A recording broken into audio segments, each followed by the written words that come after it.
All right, welcome, Melanie. Hello there. Would you like to learn how to propagate native seeds for your garden at a very, very cost-effective way? And it's a lot of fun. Gives you an opportunity to get your hands in the dirt in the winter, which is a great thing for fellow gardeners. So you would take a milk jug type container. You could use basically any kind of container, but you want something that the seedlings will have enough room to grow up into once they've started to seed. And the gallon milk jug is a nicer size because it keeps your soil moister than you would if you had like a little container. They dry out very quickly. And so what you would do is to take your milk jug and use this as your little handle, and you want to slice it around, not the whole way through. You want to be able to use it a hinged opening so that you can close it back up and prepare it for storage for the over the winter. And then before you get too far into it, you want to puncture some holes in the bottom so to make sure that water does not accumulate if we do happen to have too much moisture over the winter. And when you take your soil, get it so that you can see it. There are two different ways that you can handle it. I actually put my soil in, because I'm doing in bigger quantity, but I put it in a bucket or a baby pool and make sure that it's moist so that it will hold together. That is my preferred method, but there are other methods that you can do if you're making it here with us and you don't want to have the water in your car.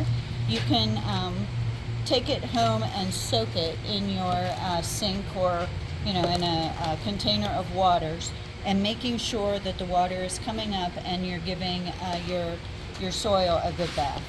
You don't want it sopping and draining out of the container. You just want to make sure that it's moist enough so the seeds have a good chance of grabbing a hold of it. And the soil is this is nice soil, but a lot of times you get the potting and it could clump together and dry up too much. So if you want to fill it up until you have about an inch, maybe 2 inches left here, and then you have the good base of filling in here, and again you can water it before or after. And then you would take your desired seed, so you want to do one type of seed per container so that you know what you have. And this one we're going to do the common yarrow, and you would just plant it according to directions that you would normally. I'm not very good at doing seed by seed, so a lot of times I will just take it in my fingernails and sprinkle it around within the container. And you can get it throughout all, because when you're done and you hopefully have a milk jug full of germination, you'll want to cut it like a brownie type.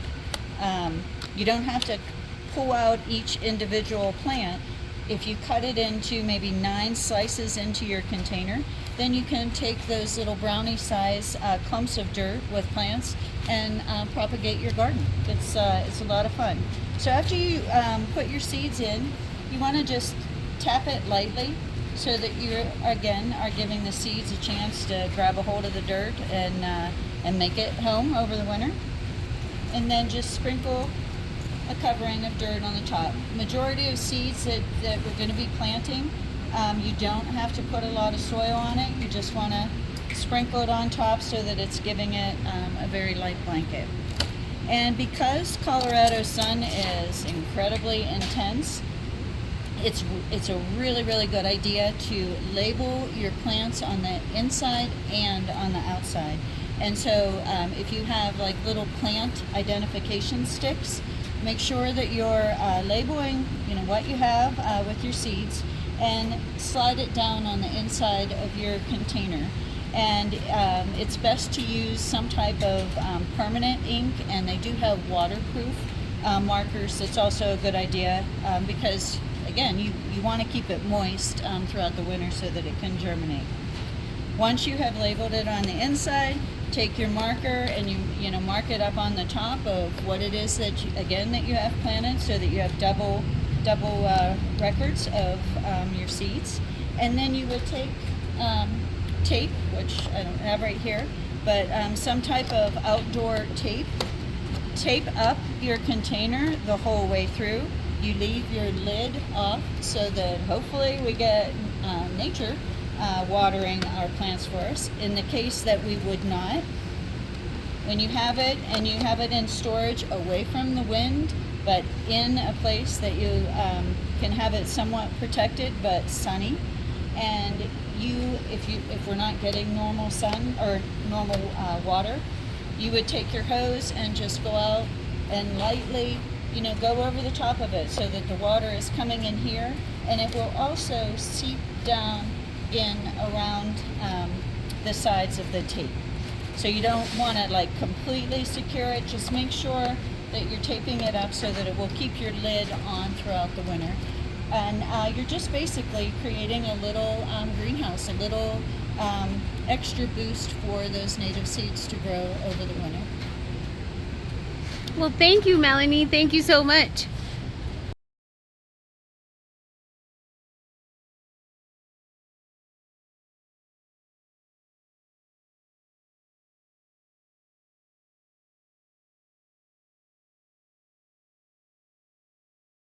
Okay, so here we're going to cover how we will be seeding grasses in municipal style.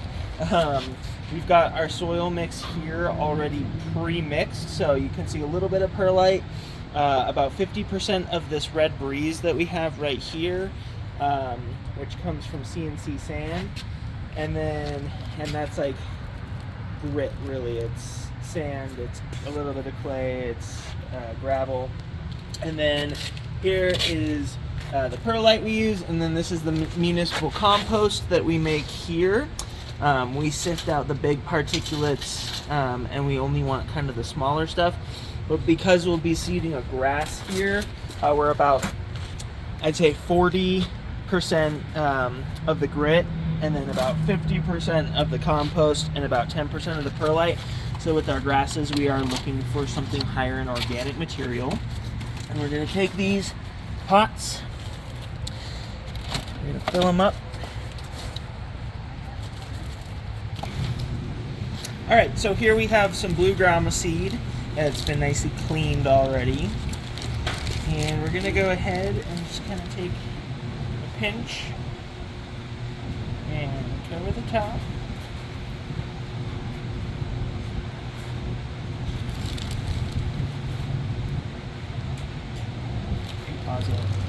Well, we're going to broadcast this across the entire tray because we want to have the fullest pot possible when this plant goes out.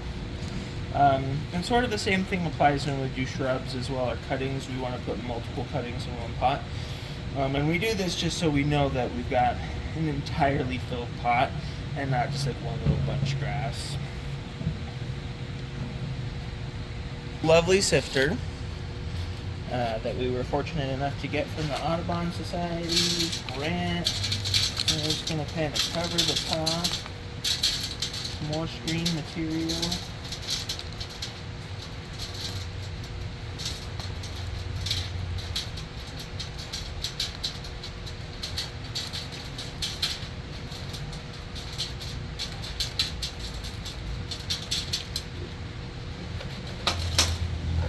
Press everything down nice and firm.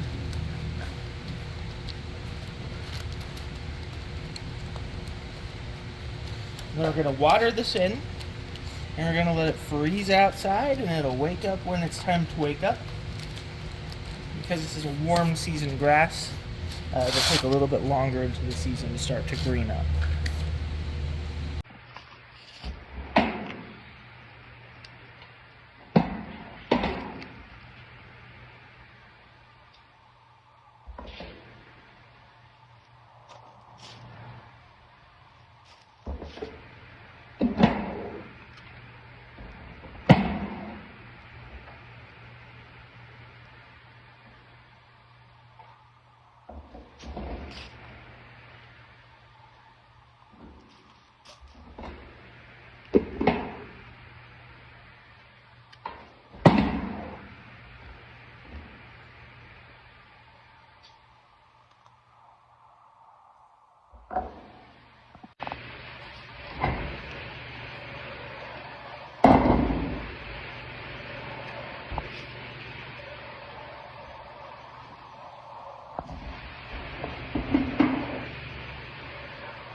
So this is the germination chamber. This is the germination chamber. We do all of our germinating and also rooting our cuttings in this chamber. So these cuttings were taken, I think the 4th of January, around the 4th of January. We've got buds swelling on the sumacs. We've got these dogwoods already breaking dormancy. That's a really easy species to grow from cutting. We've also got quite a few grasses that are popping up for us already. And then the majority of this germination chamber currently is housing riparian species, native riparian species, that will be used to repopulate the duck pond, which is close to our greenhouses, and then the south pond at Monument Valley. And we'll be replacing the old plant material that got dug up with truly native plant material. Yeah, and let's show people your awesome hack. So this is just a table, and there's a dowel, and it's wired on, and then it goes up to about probably here, and then the tubing arches over. But then look over here. Here's pieces of tubing, and if you cut a slit in it, you can use it to hold the plastic. Brilliant! Nice It's and easy. very warm in there. We've got our heat mat set around 68 degrees. And this little leaf, it's a mechanical leaf. When the leaf pad is bogged down from moisture, it won't spray. And then when that moisture evaporates, it'll lift back up and the leaf will spray. And this keeps our seedlings and our cuttings consistently moistened.